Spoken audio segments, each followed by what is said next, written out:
Welcome to 4C Radio. We are broadcasting from the central campus of Christ University, Bangalore. 4C Radio is brought to you by the Department of Media Studies of Christ University. For all who are looking for a platform that focuses on communities, commons, climate, and communication, this is the place to be. What's more, this station is run by a diverse community of students and dedicated faculty members. Tune in to experience hard-hitting interviews, fact checks, and myth-busting, on-ground stories, campus news, and so much more.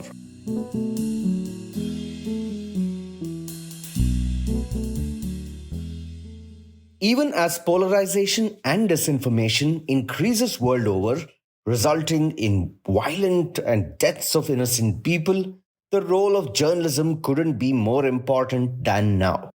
We were lucky to have Sri Lankan investigative journalist Dilrukshi Handunnetti on campus and talk to our students about her experiences and what it takes to report in times of zero trust, both of media and for media. Dilrukshi co-founded the Colombo-based Center for Investigative Reporting and currently serves as the director after ending a 4-year stint as its executive director. She is presently employed as Manga Bay Sri Lanka's editor.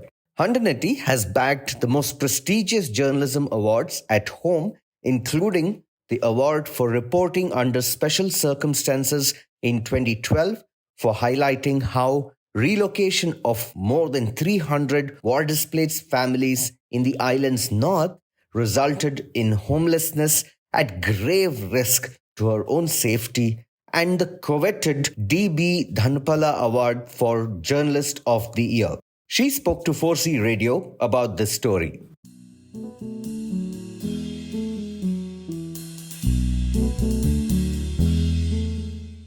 Hi Dilrukshi, thank you so much for joining our podcast today. We are very happy to have you on our 4C Radio podcast. I wanted to start right away by asking, which is the one story that you want to talk about? Among the many stories, I want to talk about a story that had more public appeal and public interest because it was about people who usually get marginalized. Okay. So this was in 2012, soon after Sri Lanka's war came to an end. It's been about 3 years, but then Sri Lanka was also famous for having this massive displacement camp.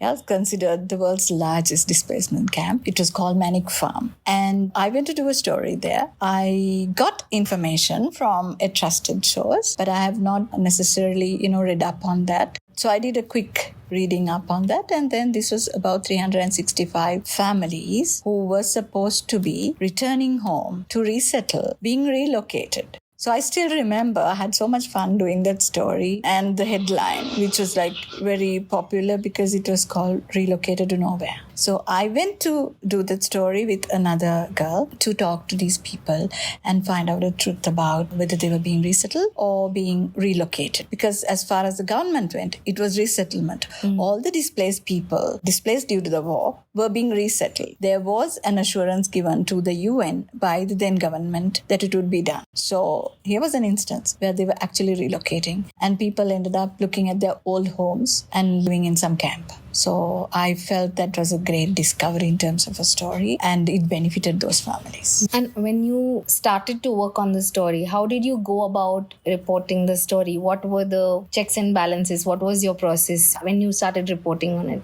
I had very little time to prepare for it because I thought if someone else were to find out. Now, journalists are very competitive. You want to break the story fast. But I knew I was sitting on a very good story. So you just do a risk assessment first. And people think risk assessments are only about, assessing your own risk when you're doing the story. But for me, it means a lot more. And I usually do it with my editor. And I was a deputy editor, so we were doing it together. So I asked her for some advice and then did a good risk assessment as to, because risk I saw was about getting information from the state. And I didn't see what kind of soup I'd be getting into.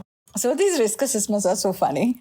Sometimes you think there's a risk element in a certain area, and that's exactly not where it happens. Right? And some stories are supposed to be straightforward, and they're so not straightforward. So the process was about doing a risk assessment and geographically checking out the location. It's really important because this was in the Mullaitivu jungle, which is the north of Sri Lanka, where, technically where the LTT was. In those areas in northern Sri Lanka. So these people, it's a village called Kepa Pilau, and these people have been displaced for like over a decade. And then after the war came to an end, that they were very hopeful that they'll go back home. And the next thing was about assessing the safety of going there. I was going with a girl. My photographer was female, and we used to be a great pair. 2 different ethnicities, 2 different language skills, and 1 storyteller, 1 photographer. So we used to have so much fun. And then about the commute and the possibilities of there being a pushback. So we thought about it. So read up on the issue, there was no information. So to read up on it. So there was this one little UN, not a release, but a small leak, if you want to call it. So that was the leak. And then it came out in an official record, but that was shared with me. And I thought, oh, wow, you're on a good story. So that was the preparatory part of it. And half the time, Prachi, I think you can't really prepare fully. You go there and, it's a lot of thinking on your feet. So, there's always, I feel that, when we write a story or when the story gets published, that's one part of what we encounter as journalists. But when you're actually on the field, you experience a lot more than what actually goes into the copy, right?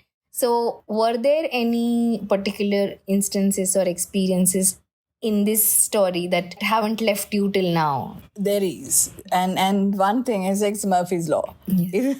So I do believe in that. Yes. And your risk assessment, you have to do a risk assessment on the risk assessment. Yes. So we planned the story well, and we went there and did the story. We had access to the people. It was a bit difficult. They was fearful. There is military occupation around that area, and the military was occupying the original homes, which is why they could not go back home. And they were creating a new camp inside the jungle. So we went up to that point, and I've had defense clearance to access the place. You need it. And the camp was empty. There were no people. Then some villagers said, oh, they were taken in, buses. And the bus went in that direction. So we just trailed the bus, and somebody remembered the number plate. So we trailed that and we got there. And in the thick of the jungle, you see 2 buses and people, disembarking, and this jungle area being cleared by the military to create a new camp. Now, technically, Sri Lanka had said we have no camps. You go and tell the UN that we are all squeaky clean and there are no camps. People have gone home. Post-war, 3 years, people have gone home. So you need to show that you are this accountable government. So that was it. So we found not so accountable aspects to it. And so obviously they didn't like the story, right? Or somebody working on it. The 2 girls went in. We did not take our vehicle, office vehicle. Halfway through, we abandoned it and took one of those Tata tuk-tuks into the jungle 4 hours. Wow. Both of us all been blown and all that. And we went in because, seeing a vehicle marked with its logos and all of that going undercover. Right. And we thought, okay, now do we go undercover if there are issues? So no, there is greater safety when you declare yourself as a journalist. Right. And the military will, make it really difficult if you try anything else. So we went there, and you can see at the entrance, and the military comes, and they said, what are you doing here? 2 girls in a tuk-tuk. Wild as I can't even imagine. Right. And then I said, we are here to talk to those people. There is nothing to talk to, they're just here. It's their home now. And then one got pretty aggressive. He said, you have no story. So who are you? And said, we journalists. Pulled up our IDs and said, we are here to talk to these people. We hear that they are finding new homes. We didn't say relocation, resettlement. We just want to find out. Right. We just want to talk to them because they're the last to leave this one single existing displacement camp. Right. I said, you have no story. I said, you would not decide on that part. Let us talk. Then said, no, you really have to go. And my photographers, there was a digital camera and then there was this other thing, the manual, said give me the film roll. And she did, but we were smart. We also kept the digital and the mobile phone. We needed one photo. Right. Yeah, you have to establish you were there. Yeah. Otherwise, you come and tell a story. Who's going to believe? There was no time. They said, just go. And they were aggressive. We knew they would do something, including physical harm was possible at the time. Right. So the tuk-tuk was slowly, we told the driver, like, slowly reverse. Now we have to. And meanwhile, I threw my shoe, I remember, slippers, one slipper. And then I bent down to pick my slipper. During that time, she took 2 pictures. So those 2 pictures are the only 2 existing evidence of that camp's existence, the new one, the relocated place. And they figured it, but then we kind of fled. But we fled the area, and then we went to the village where like more people are there. But I realized the guys who are from within that camp, they were, women riding bikes. A couple of women came and said, we want to talk to you. All right. And come to this other side of the village, away from the prying eyes of the military. So we went there. And then they showed their deeds and said, we own it. That's my house. They start showing their house getting photographed with their deed in their hand. I said, I want it back, release the building. And so I don't know about the releasing process. I mean, it was gradually done, but it took a number of years, another decade to have those properties released. I'm in a camp. Someone else is in my own house. There were stories like that. And everybody had their ownership, the possibility of proving their ownership. And when we went back to the village, somehow, again, you also have intelligence, right? And then they quickly figured out the girls were talking to the other women. And the women being women, they wanted to share their angst. Some guy in civis, but a military intelligence person, came and spoke in Tamil. Now, I don't speak Tamil, but my friend does. She's Tamil. So she said, you guys leave, or we'll set fire to this whole village and put both of you in the middle of it. And I didn't feel it because I don't know the language, right? Oh my God, right. And I can laugh now, Right. but we were running away in fear. The good thing is we have established ourselves as journalists. If something were to happen, then there will be, this is the whole thing about owners, there will be repercussions. Right. Yeah, the military has to, and the war has ended. And we had even defense clearance to enter the camp. So we got into our tuk-tuk and quickly drove off because we had enough material and we also had that evidence of this thing that they are denying. Right. So the thing about thinking on your feet, at what point do you stop the story? At what point do you prioritize the safety of those people? Which is more important because they're going to live in that area and they're going to get questioned by the military and other authorities. They're going to have it tough. So we thought their safety was of absolute utmost importance. So you should leave them alone and they should not be seen with us. Or, people could be taking pictures of us talking to them. Correct. So we decided we should not talk to them anymore, but we already had enough pictures and enough evidence. And then we thought the second thing is about our own safety. Then get to that vehicle of ours, which is like 4 hours drive, right? Oh, right. So we quickly fled. And meanwhile, we have the speed dial. So informing my editor, a lawyer, and a couple of good friends, and one embassy. So we had this thing. Yeah, it's SOP. So I just did that. She did that. And then people started calling and saying what happened and all that. So the other decision was, so those are the risks. But there are other editorial decisions once you come back to do this. And when you're actually there, right? I mean, when you were talking to the ladies who said that, women who said that, we want to talk to you, we want to show the house and we want to show the deed to you. What were the emotions that you felt? What were your feelings when you saw people who had been, who didn't have their homes? I mean, how did you feel about it? Because we never write about our feelings in our stories. So at the same time, I think the first emotion is, of course, there's a sense of absolute discrimination and their own property being denied to them. But then we have been covering the war for a long period of time and we've seen every war is so unjust. And it creates more victims than it really is supposed to make. There are no victors in this whole process. So having seen that, and I love the fact that the women were the ones who wanted to speak, the courage. There is that innate sense of justice which I find that women fight for, which is why if you talk about displaced people, if you talk about missing people, if you talk about, years later still seeking justice and going to the UN, going to police, looking for those who disappeared in forced disappearances, women really have a different way of looking at it, I think. Men will be a little more calculating. I know I'm giving you a gendered answer, but it is so because the responses somewhat are different.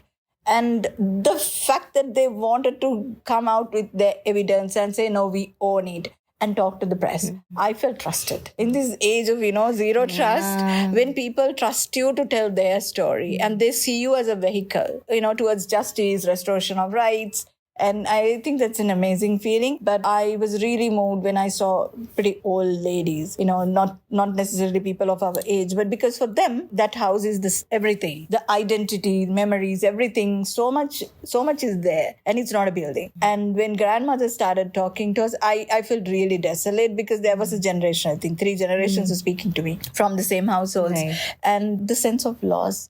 I lost my husband, I lost my brother, my father is gone. So there is this innate sense of loss of human life that they're already dealing with. On top of that, you also have lost your home, and nobody recognizes your right to your own property. So there are multiple layers of it. I was feeling really horrible about it. So once you come back, you try to talk to the local authorities and try to help them. So your emotion gets you to do stuff. You're right. You can't necessarily say that my heart broke talking to them. Then every day, every week, my heart was breaking. Exactly.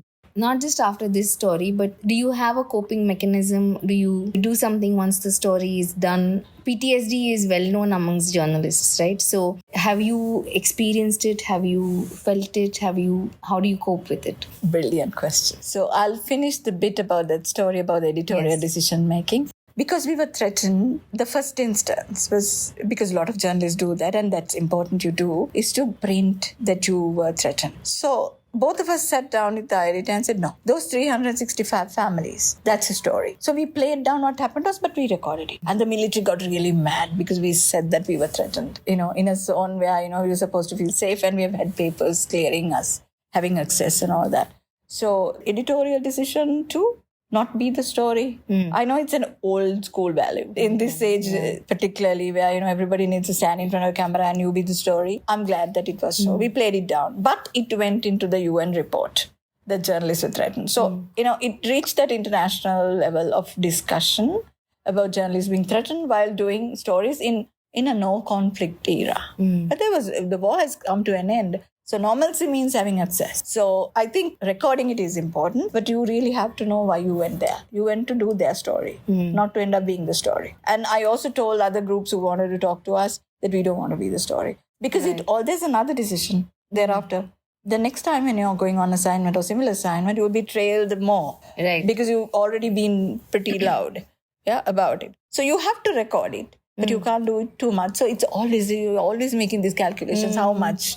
And because you are going to be there doing similar stories. So at the next time also you are going to have this thing. So you also want to be there, be safe, have that opportunity to do that other story as well. So that was an editorial decision which I think we were very, very proud of, not prioritizing ourselves in that story, which usually happens the other way often. About PTSD, we are told to go and do stories and we do that. You're on a high.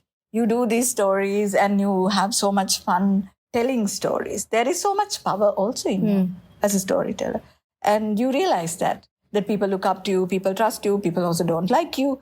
At the same time, you are recognized. So you know that. Sometimes you're in this real bubble where you actually don't crack that issue about being depressed. For the longest possible time, I've never really cracked about losing my editor, but I was posthumously picking up one of his awards in Bangkok. There was an expectation that I would speak. My throat went just so dry. I simply went and very quietly accepted it. And my face was like a funeral. I know. I have photographs. My face looking like so desolate, so downcast. I didn't trust myself to speak a single word except to say thank you.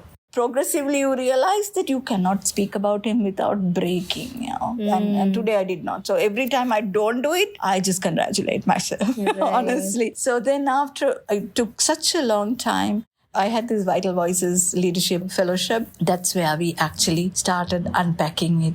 By the time we knew about PTSD, but I thought, you know how to handle it. This is the thing. There's so much bravery in us. Like we think, oh, wow, you're so battle-hardened that you know what it is all about. And you take it for granted. But I think you have to go through a process of acknowledging and treating it. And after that, in 2023, I sought support and spoke to a counselor that they recommended because I was doing a podcast. And in the middle of it, here I was like seated and crying. So it's really important, and how much of it you can take, how much you want to take. And a lot of people think you have to be brave and do every story. When we work with now young students and young journalists, we say you don't have to feel that brave. None of us are so brave. If you really feel that story is beyond you and there is in that risk assessment, please also do a psychosocial assessment where you feel how strong do you feel emotionally about handling it. Because if you do it consistently, you think you can, but there will be a day that one thing that breaks you. So to be conscious of it, it's like the bias thing. To be conscious as to where would you find your level limits. I think it's very important to understand how you feel. I mean, to be self-aware also, because I remember when we were covering the 26/11 attacks, right? And I was working with BBC at the time, and we were covering it day after day after day. And I didn't realize it. It was another editor in my London office who I think realized that I was probably not doing well, because I had been at it for so long. Like, we were doing police stations, hospitals, and then they asked me to take a few days off. Like, they were like, do you need rest? And I was like, no. They were like, no, it's fine. We've been doing it for a while now. So, and then I took 3 days off. And that's when I realized that how exhausted I was, I mean, if not anything else. Mentally exhausted after seeing so many dead bodies, after seeing so many people who were rescued. And then there was the arrest of the gunmen and all of that. So there was so much going on all the time. And I had not allowed myself to pause. But it was somebody else who noticed that about me. But that's the editorial role. That's editorial leadership role. I think we are lucky, this generation, that we have that awareness, and now we work with teams with that understanding. During COVID, we actually had online sessions for people to vent. And we also worked with Kashmiri journalists at that time, because they have different stories and the different levels of trauma. So at least for them to vent, for you, some of them to come and say things and share things in a very trusted, close place. Right. About what you said, sometimes I did not. See, you take time. You really take time to process these things. I remember covering the tsunami and coming home on a daily basis. So you are flown in and flown out, flown back. And that's how you access the place, because the roads are, inaccessible. And I would come home and I find a living room full of my family. There's this television screen, everybody's glued to the screen. And it's like watching a bloody soap. Yeah. And they are saying, oh my God, in my village, in this place, and like so many, some people they know, they are talking about it. And when I come home, I realize there's deafening silence from within me. I do not want to talk. And then they ask, like, so what did you see? I used to snap at. I have not processed it at that time. I used to snap at people and said, I don't want to talk about it. And I remember my family members used to say, you're so haughty. You just go to public events, you go to family events and say, I don't want to talk about that story. And it was coming from a very deep place. I did not understand this was residual trauma of remembering. And I didn't want to remember and recount that whole thing and, re-traumatize myself. These are all journeys. I'm so glad you shared this, because I think we often really miss this part when we talk about journalism as a career or as a profession or as an opportunity or even as a position of, we are thought leaders in some ways, right? So, but we don't often talk about what goes into it, what goes into making of a journalist.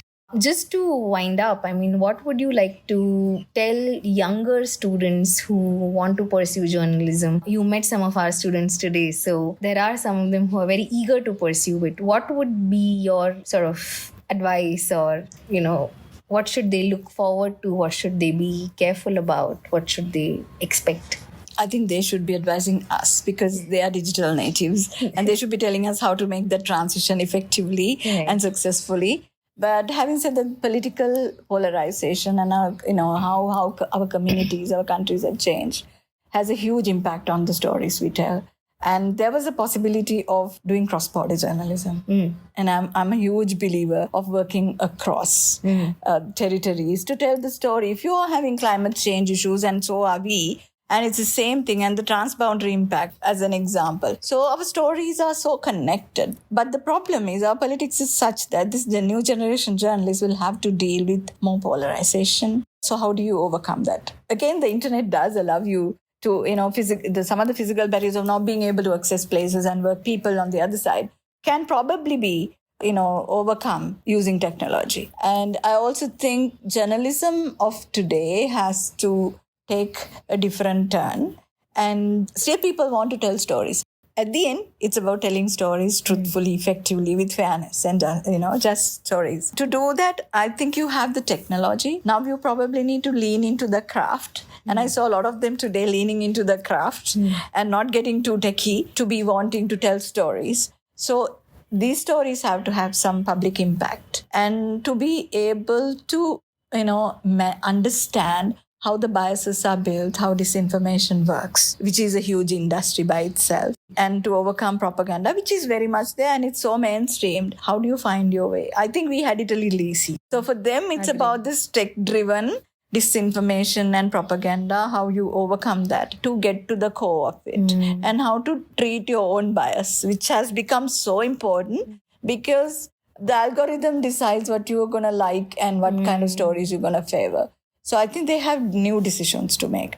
But the value of journalism will always be the same, or even more when there is mistrust in the industry, when there are many narratives which are not true, then probably journalism has to play a much bigger, more vital role. It's even more valuable today because you're probably the one who can actually give that wholesome narrative and beat those existing partisan narratives. Very often I tell my students sometimes that, look at me in a funny way because I am one of those few journalists who started without mobile phones. There was no internet, and so there is a way of telling stories by simply going to places and talking to people. The foot soldiers. Yeah.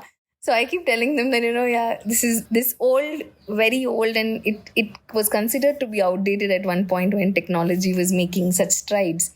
And I sometimes believe that good old tricks are going to come back into focus now again, actually going physically to places, talking to people and telling the stories in the good old way will probably once again become much more valuable. I think it already is. Yeah. Because if you're dealing with misinformation as an industry, you'd want to go, now how can I break that story listening to a few people doing, some influencer content about that story of those displaced people. You really have to get there, talking to them. Authentic discussion is the verification you need. So I think it's really important to talk to people and know how to talk to people. Thank you so much. Thank you so much. It was lovely to have you on our show and in our campus. Please do visit us again. Thank you so much. So much.